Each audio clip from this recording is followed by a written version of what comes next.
सबैजनालाई येशू ख्रीष्टको नाउँमा फेरि पनि जय मसीह।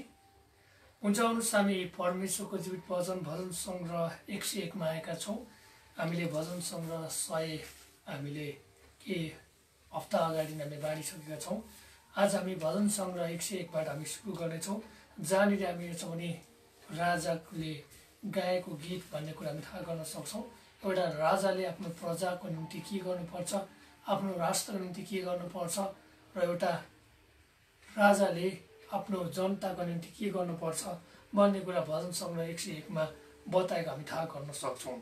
भजन सङ्ग्रह 101 मा हामी 1 देखि 8 पदमा हामी त्यो कुरा देख्न सक्छौँ। एउटा राजाले चाहिँ कसरी चाहिँ आफ्नो देशलाई चलाउनु पर्ने, शासन गर्नुपर्ने कुरा हामी देख्न सक्छौँ। भजन सङ्ग्रह 101 को 1 देखि 8 पदसम्म हामी पहिला पढ्नेछौँ अनि हामी यस पश्चात परमेश्वरको जीवित वचनको अर्थ खोलामा हामी जानेछौँ। भजन सङ्ग्रह 101 को 1 पद। म तपाईको प्रेम र न्यायको गीत गाउनेछु, हे परम प्रभु, म तपाईको प्रशंसा गाउनेछु। म निर्दोष जीवन बिताउनलाई होसियार रहनेछु। तपाईँ मका कहिले आउनुहुने, म आफ्नो घरभित्र शुद्ध आचरणको जीवन बिताउनेछु। मेरो आँखाको सामुन्ने कुनै निज कुरामा राख्ने छैन। पथभ्रष्ट भएकाहरूको कामलाई म घृणा गर्छु, तिनीहरू मसित टाँसिने छैनन्। कुटिल मती भएका मानिसहरूबाट म टाढा रहनेछु। कुनै खराबी कामसित म केही सम्बन्ध राख्ने छैन। जसले आफ्नो छिमेकीको निन्दा गुप्तमा गर्छ, त्यसलाई म नाश गर्नेछु। अभिमानी दृष्टि भएको र घमण्डी हृदय भएकोलाई म सहने छैन। मेरो कृपा दृष्टि देशका विश्वासयोग्य जनहरूमाथि रहनेछ, ताकि तिनीहरू मसित बास गरून्। त्यो जो निर्दोष मार्गमा हिँड्छ त्यसले मेरो सेवा गर्नेछ। छलकपट गर्ने मानिस मेरो घरमा बस्न पाउने छैन। झुट बोल्ने मानिस मेरो नजरको सामुन्ने रहन पाउने छैन। देशका सबै दुष्ट जनहरूलाई हरेक बिहान म नष्ट पार्नेछु। परमप्रभुको सहरबाट दुष्ट काम गरेर सबैलाई म नष्ट पार्नेछु। हुन्छ, परमेश्वरले यस वचन पढेमा तपाईँ अनि हामी सबैलाई आशिष गर्नेका गर्नुभएकोस्। आउनुहोस् हामी प्रार्थना गर्नेछौँ र आजको वचनको सेवाकालाई हामी सुरु गर्नेछौँ। स्वर्गीय पिता, हामी तपाईँलाई फेरि पनि धन्यवाद भन्छौँ। तपाईँको नामलाई महिमा आदर प्रशंसा दिन्छौँ। यस समय हामी फेरि पनि तपाईँको नाममा भेला भएका छौँ। तपाईँको वचन सिक्नलाई आज हामीलाई के कस्तो वचन चाहिएको छ तपाईँ परमेश्वरले सिकाउनुहोस्, अङ्ग गर्नुहोस् र निगाह गर्नुहोस् भनेर प्रार्थना गर्छौँ। सबै कुराको लागि धन्यवाद। सबै बिन्ती र आशिष येशू प्रभु तपाईँको नाममा, आमेन। भजन सङ्ग्रह 101 को 1 देखि 8 पदमा हामी हेर्नेछौँ, जहाँनिर राजा दाउदले चाहिँ एउटा राजाले चाहिँ आफ्नो प्रजाको निम्ति चाहिँ कस्तो चाहना गर्छ।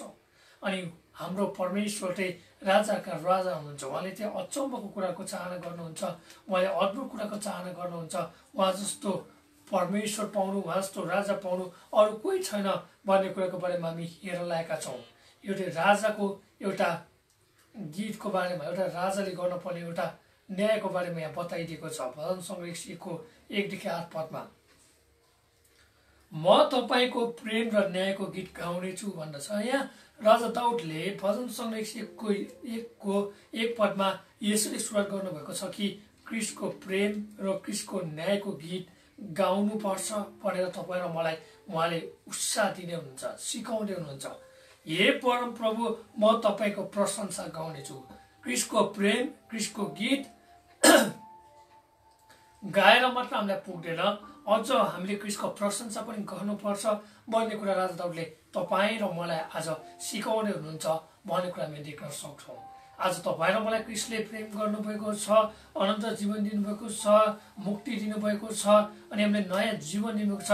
हामी नयाँ गरी उहाँले जन्माउनु भएको छ भनेको हामी देख्न सक्छौँ। क्रिस्टले तपाईँ र मेरो पापलाई कल्भरीको क्रुसमा र उहाँले के गर्नुभयो, अन्त गरिदिनु भयो। उहाँको पवित्र रगत, सिद्ध रगत, शुद्ध रगतले तपाईँ र म धोएका छौँ अनि क्रिस्टको अगाप्य प्रेमले आज तपाईँ र म बच्न सफल भएका छौँ, उद्धार पाएका छौँ, मुक्ति पाएका छौँ, शान्ति पाएका छौँ, छुटकारा पाएका छौँ, सँगै पाएका छौँ। यो सबै कुरालाई हामी क्रिस्टको प्रेममा के गर्नुपर्छ, हामीले गीत गाउनुपर्छ भनेको हामीले बताएको छ। र न्यायको गीत गाउने छ भने परमेश्वरले चाहिँ न्याय गर्नुहुनेछ। तपाईँ र मेरो उहाँले न्याय गर्नुहुनेछ। संसारका मानिसहरूलाई उहाँले न्याय गर्नुहुनेछ भनेको हामी देख्न सक्छौँ। विश्वासीलाई परमेश्वरले इनामको निम्ति न्याय गर्नुहुन्छ भने अविश्वासीलाई चाहिँ नरक जानको निम्ति, नरक कुण्डमा जानको निम्ति न्याय गर्नुहुनेछ। उनीहरूले प्रभु यसलाई नचिनेको कारणले गर्दा, कुरा नटेकेको कारणले गर्दा, यसलाई इन्कार गरेको कारणले गर्दा उनीहरूको अवश्य न्याय हुनेछ भन्ने कुरा हामी देख्न सक्छौँ। अनि हामीले बुझ्नुपर्ने कुरा विश्वासीको न्याय चाहिँ विमर्शिता कुर्सीमा हुन्छ भने त्यो इनामको निम्ति हो भने अविश्वासीको न्याय चाहिँ व्हाइट थ्रोन जजमेन्ट जसमा हामी चाहिँ महान सेतो सिंहासनको अगाडि त्यहाँनिर न्याय हुन्छ जसलाई चाहिँ परमेश्वरले के गर्नुहुन्छ जिउको पुस्तकमा नाम नभएकोलाई तिनीहरूको काम अनुसारको तिनीहरूको प्रतिफल अनुसारको परमेश्वरले नरकमा राख्ने काम गर्नुहुन्छ आगो र गन्धकद्वारा जाँचिने छ भन्ने कुरा थाहा गर्न सक्छ तपाईँहरू मैले सिक्नुपर्ने कुरा क्रिस्टको प्रेम क्रिस्टको न्यायको गीत र क्रिस्टलाई चाहिँ प्रशंसा गर्नुपर्छ भन्ने कुरा हामीले सिक्नुपर्छ दोस्रो पदमा हेरौँ म निर्दोष जीवन बिताउनलाई होसियार रहनेछु अनि अर्को कुरा सिक्नुपर्ने कुरा तपाईँ र मैले निर्दोष जीवन जिउनु पर्यो तपाईँ र मैले चाहिँ सोझो जीवन जिउनु पर्यो तपाईँ र म चाहिँ परमेश्वरको डर र भयमा जिउनु पर्यो अनि हामी के अनुसारले जिएका छौँ हामी कस्तो अनुसार चलिरहेका छौँ हामी के गरेका छौँ हरेक कुरालाई हरेक पल हरेक क्षण हरेक सेकेन्ड तपाईँ र म चाहिँ सचेत रहनु पर्ने जागर रहनु पर्ने होसियार रहनु पर्ने कुरा हामी देख्न सक्छौँ किनकि क्रिस्टले भन्नुहुन्छ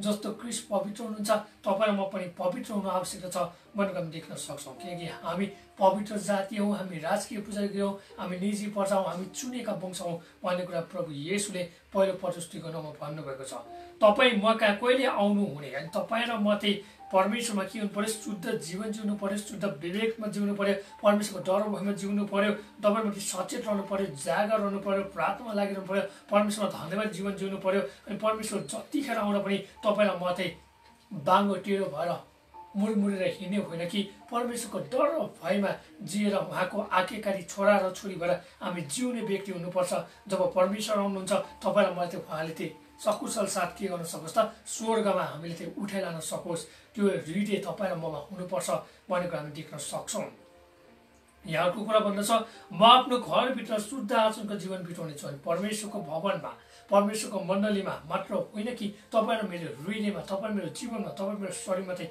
क्रिस्टको रगत चाहिँ बग्नुपर्छ क्रिस्टको पवित्रता क्रिस्टको शुद्धता क्रिस्टको निष्कोटपन तपाईँ र मेरो हृदयमा तपाईँ र मेरो जीवनमा चाहिँ मानिसले देख्नुपर्छ भन्ने काम थाहा गर्न सक्छ यदि देखेका छैन भने परमेश्वरलाई भन्नुपर्छ प्रभु ममा शुद्ध हृदय सिर्जनुहोस् परमेश्वरलाई भन्नुहोस् प्रभु मलाई पवित्र आत्माको शक्तिद्वारा मलाई शुद्ध बनाउनुहोस् मलाई तपाईँले तपाईँको रगतले फेरि पनि धोइले पखाइकन शुद्ध तुल्याउनुहोस् म पापी होइन म अधर्मी होइन म अब तपाईँमा धर्मी भएको छु भन्ने कुरा मलाई मेरो हृदयमा फेरि पनि हालिदिनुहोस् र मलाई त्यो कुरा घोषणा गर्नलाई सहायता गर्नुहोस् भनेर हामीले भन्नुपर्छ किन पद हेरौँ मेरो आँखाको सामुन्ने कुनै निज कुरामा राख्ने छैन अनि तपाईँ र मेरो आँखाको सामुन्ने हामीले निज कुरा राख्नु हुने छैन भनेको हामीले भन्नु सिक्नुपर्छ पद भ्रष्ट भएकाको कामलाई म घृणा गर्छु हामीले राम्रो इमान्दारी आज्ञाकारी कामलाई हामीले के गर्नुपर्छ हामीले सिफारिस गर्नुपर्छ त्यो कुरालाई हामीले मान्यता दिनुपर्छ पद भ्रष्ट घिन लाग्दा कुरालाई हामीले नकार्नुपर्छ इन्कार गर्नुपर्छ भनेको हामीले सिक्नुपर्छ तिनीहरूसित मसँग टाँसिने छन् त्यस्ता कुरा तपाईँ र मैले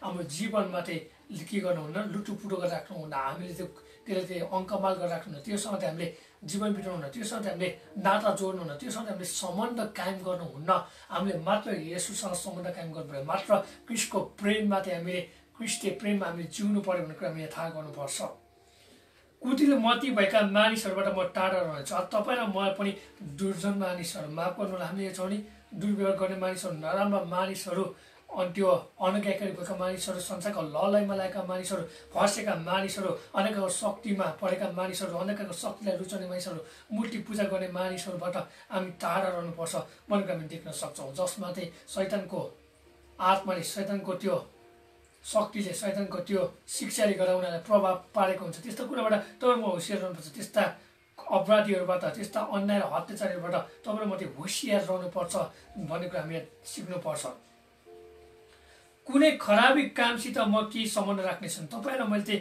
त्यहाँनिर कुनै पनि खराबी कुराहरूसँग हामी सम्बन्ध राख्नु भएन मात्र येशूसँग सम्बन्ध राख्नु पर्यो मात्र असल विश्वासीसँग असल शिक्षा पाएका मानिसहरूसँग चाहिँ सम्बन्ध राख्नुपर्छ अरू कसैमा चाहिँ हामी सम्बन्ध स्थापित गर्नुहुन्न क्रिस्टमा मात्र तपाईँ र मैले सम्बन्ध स्थापित गर्नुपर्छ त्यो एकदम हृदयको गइरहेको त्यो सम्बन्ध तपाईँले स्थापित गर्नुपर्छ भनेको हामीले सिक्नुपर्छ 5 पल्ट फेरि जोड दिएर भन्दछ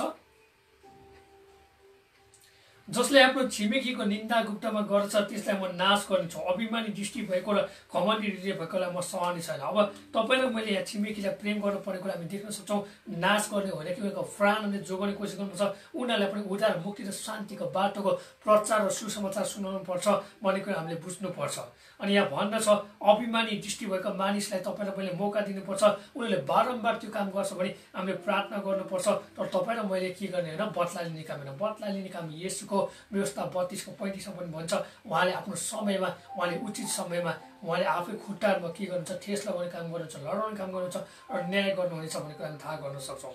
घमण्डीलाई परमेश्वरले मन पराउन नम्र तपाईँ र म हुनुपर्छ भन्ने कुरा देख्न सक्छौँ। मत्तीको पुस्तक भन्छ यसले शराब पिउनको निम्ति, दुर्व्यवहार गर्नुको निम्ति प्रार्थना गर। तपाईँ र मैले प्रार्थना गर्नु उनीहरूको जीवन पनि बाँचेको होस्, उनीहरूको शरीर पनि बाँचेको होस्, प्रभुले चिन्न सकेको होस्, घुँडा टेक्न सकेको होस्। फिलिपीको पुस्तकमा हेर्छौँ भने 4 अध्यायमा हेर्छौँ भने हरेक घुँडा चाहिँ येशू ख्रीष्टको नाममा टेकिनु पर्ने छ भन्ने छ। हरेक घुँडा चाहिँ येशू प्रभुलाई चाहिँ जिब्रोमा, हरेक मानिसले चाहिँ येशू ख्रीष्टलाई चाहिँ आफ्नो जिब्रोबाट चाहिँ प्रभु र मुक्तिदाता भनेर स्वीकार गर्नुपर्छ भन्ने छ।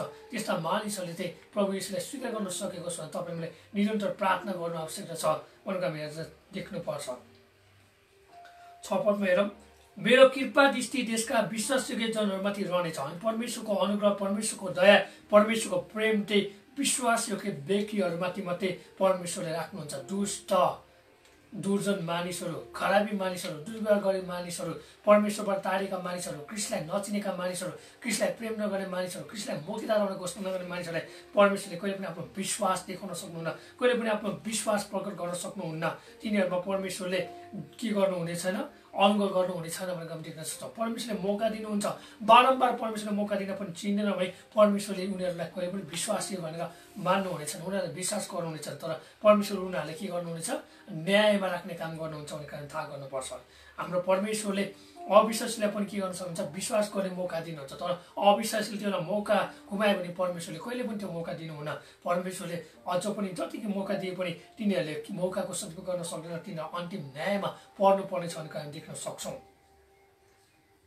यहाँ भन्दछ ताकि तिनीहरू मसित बास गरून्। असल विश्वासयोग्य मानिसले तपाईँ र मसँग बास गर्नुपर्ने कुरा हामीले देख्नुपर्छ। त्यो जो निर्दोष मार्गमा हिँड्छ त्यसले मेरो सेवा गर्छ। निर्दोष मार्गमा हिँड्नेले चाहिँ क्रिस्टको सेवा गर्छ। त्यस्ता मान्छेलाई पचाउनु पर्छ, त्यस्ता मान्छेलाई चाहिँ हामीले मित्रतामा कायम गर्नुपर्छ, सम्बन्ध कायम गर्नुपर्छ। त्यस्ता मानिसहरूले चाहिँ हामी क्रिस्टको राज्यमा चाहिँ ल्याउनुपर्छ। त्यस्ता मानिसहरूलाई चाहिँ हामीले मौका दिनुपर्छ। उनीहरू फेरि पनि लडिहाले पनि, अपराधमा फसिहाले पनि हामीले हेर्छौँ भने गलातीको पुस्तकमा हेर्छौँ भने त्यहाँनिर आत्मिक व्यक्तिले चाहिँ त्यहाँनिर पापी मानिसहरूले उठाउन पर्ने, उनीहरूले चाहिँ काँधमा उठाएर चाहिँ क्रिस्टको क्रुसमा लगेर चाहिँ उनीहरूले परमेश्वरको वचन सिकाउनु पर्ने हामी देख्न सक्छौँ। नम्रमा नम्रताको जीवन जिएर उनीहरूले चाहिँ हामीले असल बाटो र असल मार्ग, क्रिस्ट नै बाटो, सत्य जीवन हुन्छ भन्ने कुरा देखाउन र उनीहरूले चाहिँ लडेका भाइहरूलाई उठाउन हामीले पर्छ भन्ने कुरा हामी थाहा गर्न सक्छौँ। जसले हामी गलातीको पुस्तकमा हेर्छौँ भने त्यहाँनिर बताइदिएको छ। गलातीको पुस्तक पल्टौँ,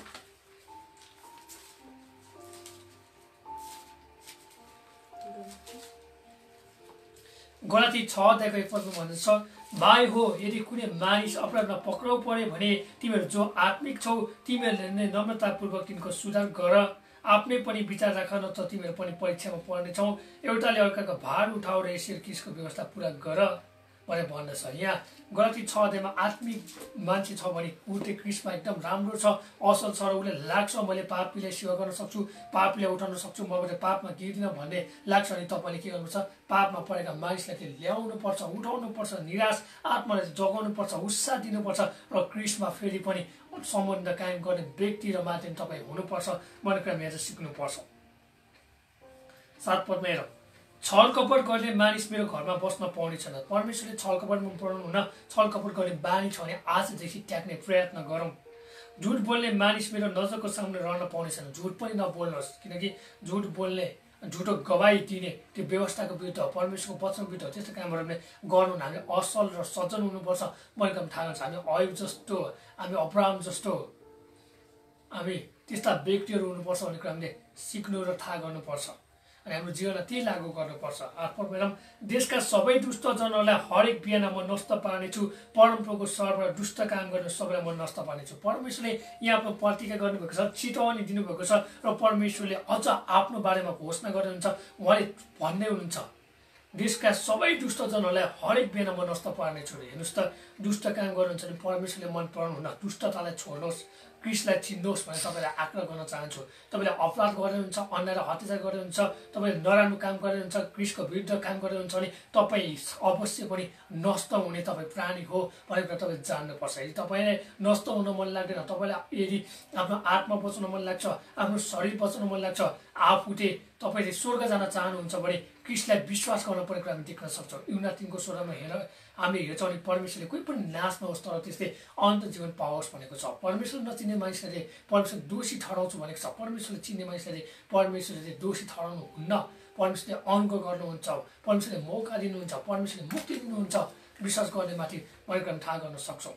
यहाँ भन्दछ परमप्रभुको सहरबाट दुष्ट काम गरेर सबैलाई म नष्ट पार्नेछु। हेर्नुहोस् त, परमेश्वरको सहरमा बस्ने मानिसहरू दुष्ट होइन, सज्जन हुनु पर्यो, निर्दोष हुनु पर्यो, सोझो हुनु पर्यो, क्रिस्टलाई पछाउने, क्रिस्टको डर भयमा जिउने, इमान्दारीमा जिउने, क्रिस्टलाई मात्र प्रेम गर्ने, क्रिस्टलाई मात्रै अँगाल्ने, क्रिस्टसँग मात्रै सम्बन्ध कायम गर्ने, क्रिस्टसँग मात्रै गाढा सम्बन्ध स्थापित गर्ने, त्यो आत्मीय सम्बन्ध स्थापित गर्ने त्यस्ता मान्छेलाई चाहिँ परमेश्वरले नष्ट पार्नु हुने छैन भनेर हामी देख्न सक्छौँ। आज तपाईँले धेरै कुरा देख्नुहुन्छ होला, धेरै ठाउँमा देख्न सक्नुहुन्छ होला। धेरै मानिसहरू दुष्ट भएर, धेरै मानिसहरू क्रिस्टलाई नचिने कारणले गर्दा, धेरै मानिसले क्रिस्टको विरुद्ध पाप गरेको कारणले गर्दा, क्रिस्टलाई त्यहाँनिर क्रिस्टको खातिर त्यहाँनिर क्रोध प्रकट गरेर गर्दा धेरै विपत्तिहरू, आपद विपदहरू आएको कुरा हामी देख्न सक्छौँ। यदि साँच्चै नै तपाईँले परमेश्वरलाई चिन्न चाहनुहुन्छ, साँच्चै तपाईँले परमेश्वरलाई स्वीकार्न चाहनुहुन्छ भने तपाईँमा भएको हृदयको दुष्टतालाई हटाउनुहोस्।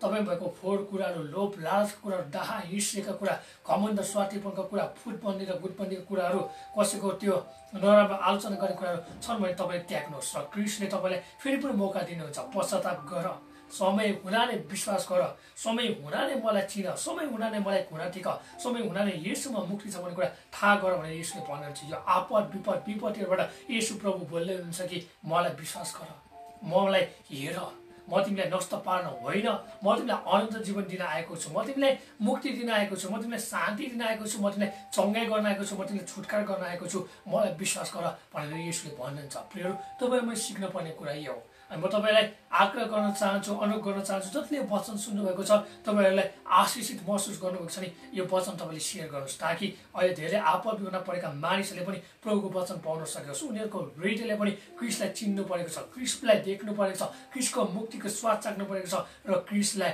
घुँडा टेक्नु परेको छ। यसो प्रभु र मुक्तिदाता भनेर जान्नु परेको छ। अनि अन्तिममा म भन्न चाहन्छु, जति नै अहिले बाढी पहिरोबाट मानिसहरू विस्थापित भएका छन्, अस्तव्यस्त भएका छन्, घरबार विहीन भएका छन्, कतिजना त्यहाँनिर शोकाकुल अवस्थामा हुनुहुन्छ, कतिजना आफ्नो परिवार गुमाएका छन्, ती मानिसहरूको निम्ति प्रार्थना गरिदिनुहोस्। उनीहरूले वचन पाएको होस्, उनीहरू नष्ट हुनबाट जोगिएको होस् र क्रिस्टको महिमा देख्न सकेको होस्, क्रिस्टलाई नै प्रभु र मुक्तिदाता हो भनेर हृदयबाट स्वीकार गर्न सकोस्, व्यक्तिगत जीवनबाट गवाएर साक्षी बोल्न सकेको होस् भनेर तपाईँले प्रार्थना गरिदिनुहोस् भन्दै म यहाँ बिदा हुन चाहन्छु। हस्त जय मसीह।